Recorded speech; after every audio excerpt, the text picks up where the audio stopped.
চারদিকে ডিগ্রিধারী তরুণ, কিন্তু চাকরি নেই।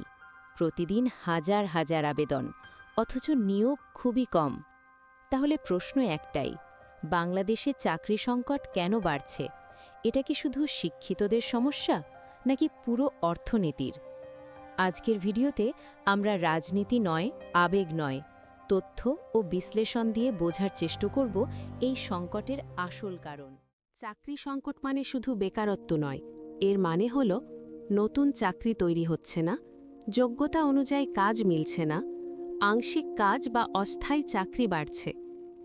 বাংলাদেশে প্রতি বছর ২০-২২ লাখ নতুন মানুষ শ্রমবাজারে ঢুকছে, কিন্তু প্রশ্ন হল, এই মানুষদের জন্য কি পর্যাপ্ত নতুন চাকরি তৈরি হচ্ছে? সংক্ষিপ্ত উত্তর, না। চাকরি তৈরি হয় মূলত শিল্প, ব্যবসা ও বিনিয়োগ থেকে।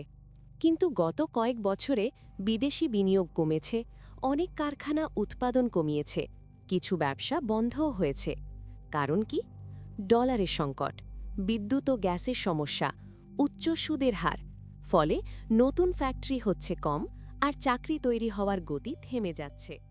আরেকটি বড় কারণ হল শিক্ষা আর চাকরির বাজারের মধ্যে গ্যাপ।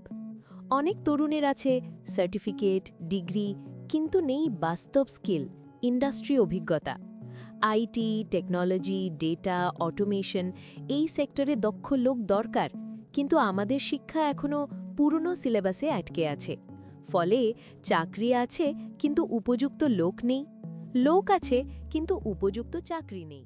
বাংলাদেশে এখনও অধিকাংশ তরুণের স্বপ্ন সরকারি চাকরি, কিন্তু বাস্তবতা হল সরকারি চাকরি সীমিত, প্রতি পদের বিপরীতে লাখো আবেদন। ফলে বছরের পর বছর প্রস্তুতি, শেষে হতাশা, মানসিক চাপ। এদিকে প্রাইভেট সেক্টরকে আমরা প্রায়ই অস্থায়ী বা ঝুঁকিপূর্ণ ভাবি, যা দীর্ঘমেয়াদে চাকরির সংকট বাড়ায়। বাংলাদেশ আলাদা কোনো দ্বীপ নয়। বিশ্ব অর্থনীতির চাপ সরাসরি আমাদের উপর পড়ে।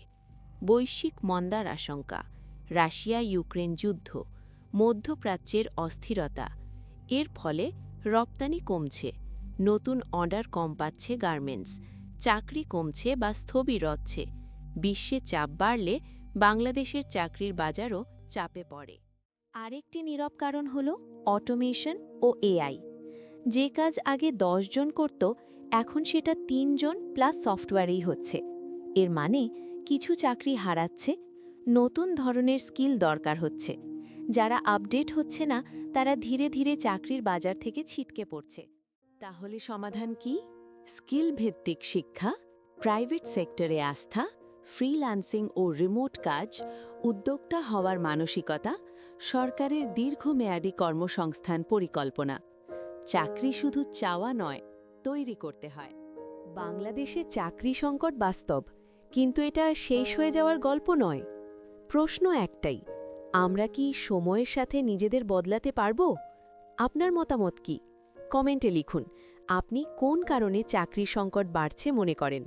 ভিডিও ভালো লাগলে লাইক দিন, আর এমন বিশ্লেষণ পেতে বাংলা নিউজ ডিকোড সাবস্ক্রাইব করুন।